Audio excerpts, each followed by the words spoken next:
Just off the coast of Portland, Maine, lies an unusual attraction unlike anything else in the world.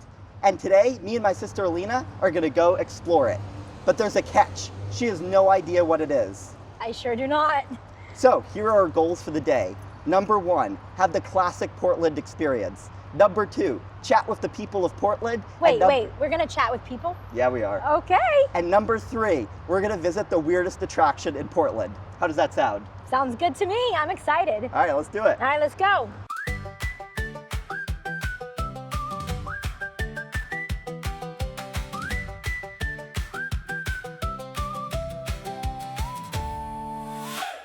Well, we have made it to Portland. Welcome.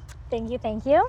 And fun fact, Portland is not the capital of Maine. Did you know this? Wait, actually, I think I forgot. Is it Augusta? Yeah, Augusta is the capital of That's Maine. right. We're not in the capital. Portland's not even the capital of Oregon. It feels like it should be the capital of one of the two. What is the capital? Salem. Do you have any guesses on what our weird experience is going to be?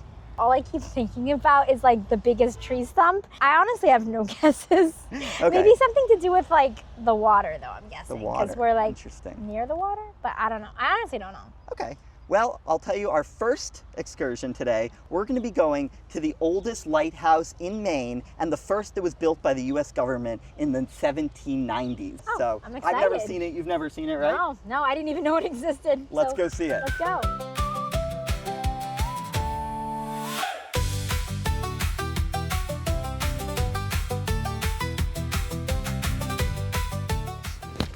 Thanks, have a good day. Wait, David, they have lobster rolls and homemade ice cream.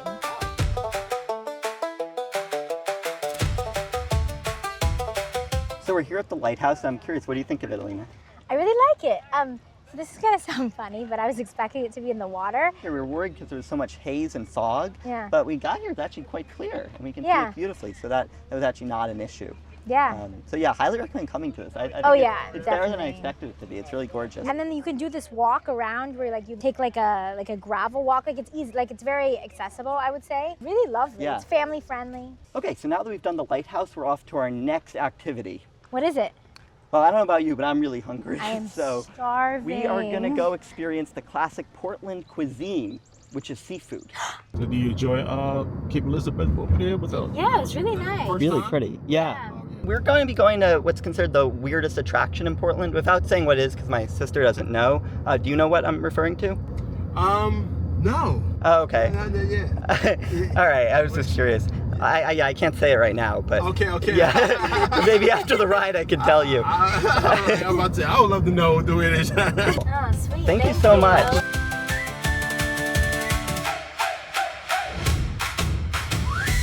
Could I have the Maine root beer? Can I have the cocktail shrimp, please? I I think honestly Uber, he can't believe loved that the Uber driver knows and I don't know where we're going. Yeah, he was like, oh my gosh. Wait, like, really? He was like, Wow. Yeah. Wow. I heard. You know what? Someone told me about that. yeah. Someone told me about that. I didn't know about that. Yeah, we should check it out sometime. Oh man. I learn something every day. I'm so curious now. I don't know when the last time is that I had cocktail sauce. See, I'll try the cocktail sauce too. I haven't had it in a long time either.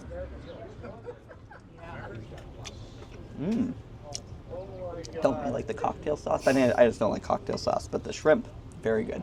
Okay, so we just finished our meal here at Dock Seafood. What'd you think? I decided to get the shrimp and it was really, really good. And the cocktail sauce like brought me back to my childhood in Maine. Yeah, and I take back what I said earlier about the cocktail sauce. I actually really ended up liking it. I noticed I kept dipping into the cocktail sauce. So take it back, it's very good. It's delicious. I just didn't know I liked cocktail sauce, but that's the kind of cultural education you get when you leave the city and go to Portland, which is also a city. I hope it lives up to your expectations. I mean, I've never been there, but the second I saw think that we it know my existed, I was like, expectations. But like imagine like you had like one apple and then every time What?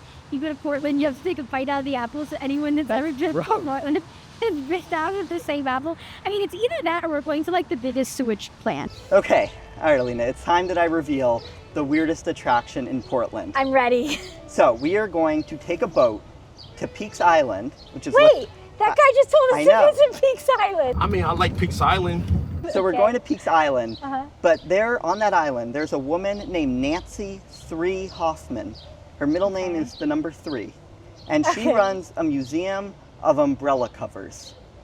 Okay, that's weird. Actually, I almost told you when we were eating lunch and I saw the umbrellas. Yeah. Is it the world's biggest umbrella? She celebrates the Oh. mundane, So, you know, the cover that you put over your umbrella, there may be some singing involved. There's a lot of it. Yeah, it's a whole thing. Let's go meet her and see what this is all about. I'm down.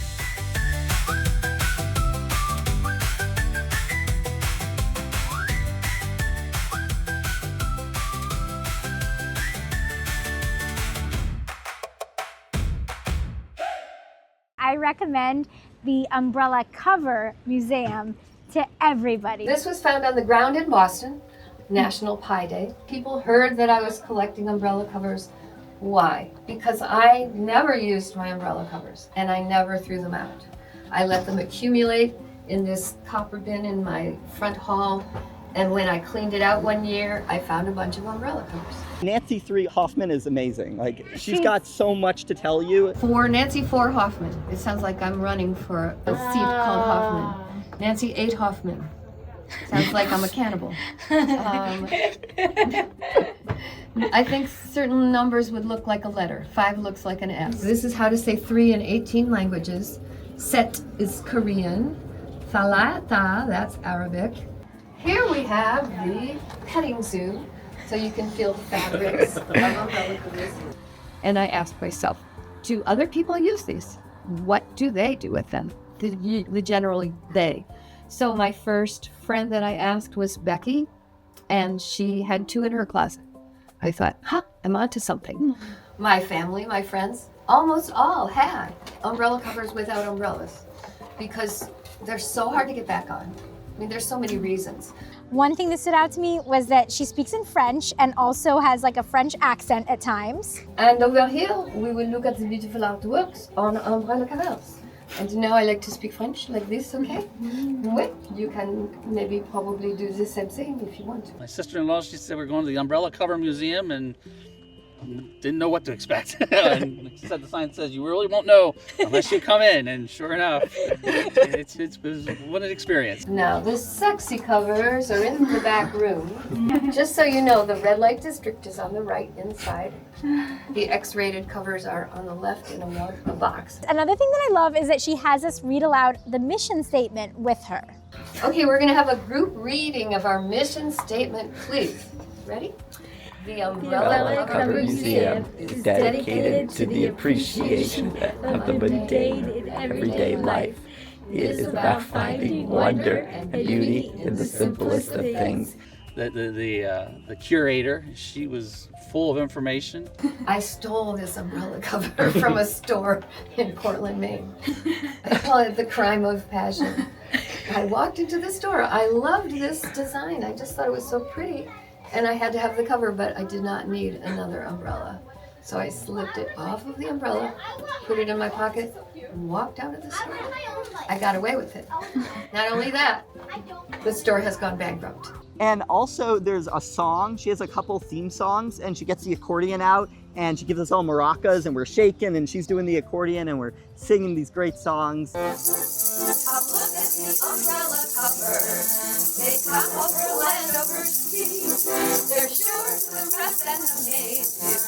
Their beauty and diversity. Join the chorus. Umbrella covers. We all celebrate the mundane. You take them off and you never remember where you put the cover, and It's true. or they end up here when you lose your umbrella. Yeah. That's where they go. That's right.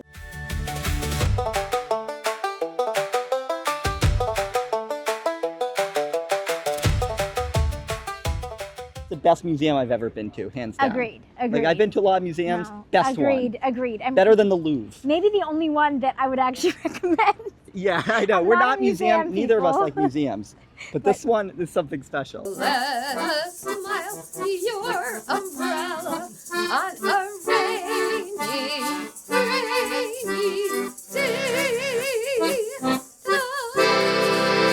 So we had 3 goals for today, if you remember. Our first goal was to have the classic Portland experience. I would say we did. Our second goal was to chat with some of the people in Portland. Never been to Holy Donuts, but that line is always look at the TSA line over there. Man, I learn something every day. Definitely did that. Did that.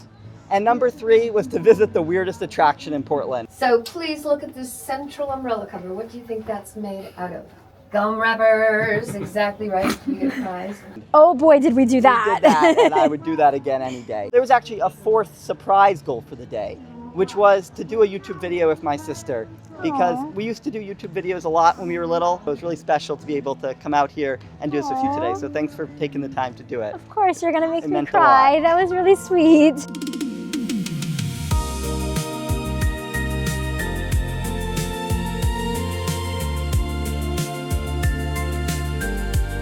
Oh yeah, I lost my house and found it the same day.